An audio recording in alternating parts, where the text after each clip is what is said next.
More of your questions coming through to us here on our Twitter account for League Sunday, and that Twitter account is @LeagueSundayRTE, and thank you for all of those. Eamonn O'Hara is our guest this week, and you've been sending in your questions to Eamonn. Eamonn, thanks very much for answering these. The first one comes from Thomas Francis, and he says, what are your thoughts on Sligo's year in football so far? Sligo, of course, in Division 3, and will be again next year. Yeah, we'll be again next year. Pat has come in very, very late into the league, and really trying to find out what the new guys were like. Getting to know them, it takes time, and you have to respect that.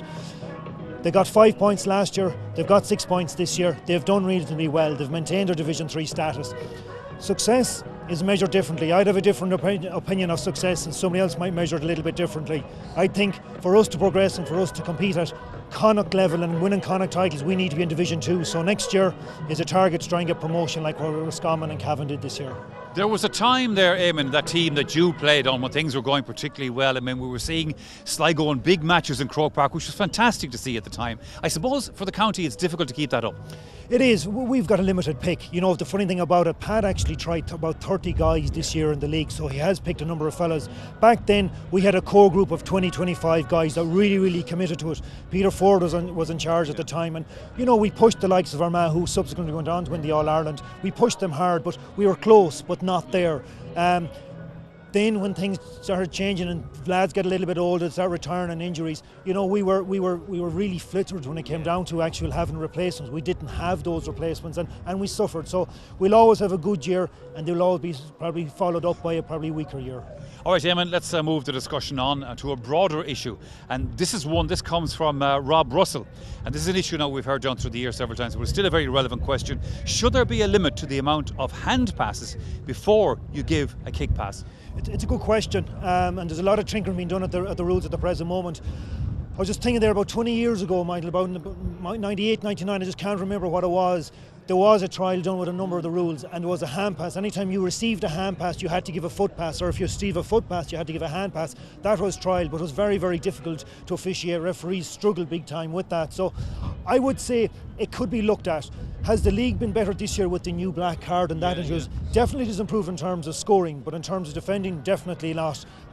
So it could be looked at. I just think we need to bed in what's actually there at the present moment, get this black card right, get it officiated right, which I still feel is a little grey area there, because players are currently afraid to put their hands on in case they do get a black card. So there's still a bit of a grey area there, but it definitely needs to be looked at. Possession is the name of the game. You look at what Dublin are doing currently at the present moment. They've got Cluxton in goal. He's in 100% of possession of that kick out. He's kicking it to one of his teammates, run into a zone, run into an area, maintaining 100% possession. Why would you half your chances of winning it just kicking it straight down the middle? So it's the same with the hand pass. It's like basketball. You keep the ball, the opposition has to work very, very hard to win it back. You create chances all the time when you keep the ball. So I don't know, is it going to be solved, or will it ever be solved, but it can be looked at future down.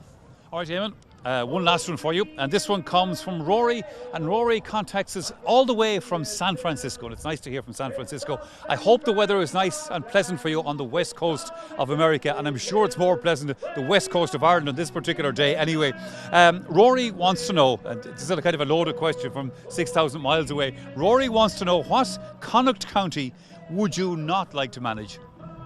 Not manage. Listen, I think managerial jobs are few and far between. There's only 32, 34 of them, so it's a case of, beggars can't be choosers. If it was something I really wanted to do, I'd have no problem managing any Connacht team. I've played against all the Connacht teams, and as a player, you always want to beat them. You always don't want to see your next door neighbour do well. But since I've finished playing now, you get a different outlook. And even like with Mayo now, when I'm not as a player, I'd love to see Mayo win an All-Ireland. So your views change. So I'd have no issue playing with or managing any managers or be manager of any team. But it's a case of getting that, marrying the job together with the county board and the players that are available. Again, it's how you measure success.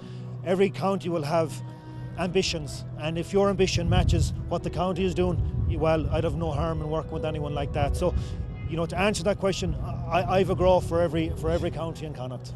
Nice and diplomatic. And on that note, we'll say thank you very much indeed to Eamonn O'Hara once again for answering your questions for us this week. And a reminder to you that if you want to contact League Sunday, then you can do so on our Twitter account, and that is @LeagueSundayRTE.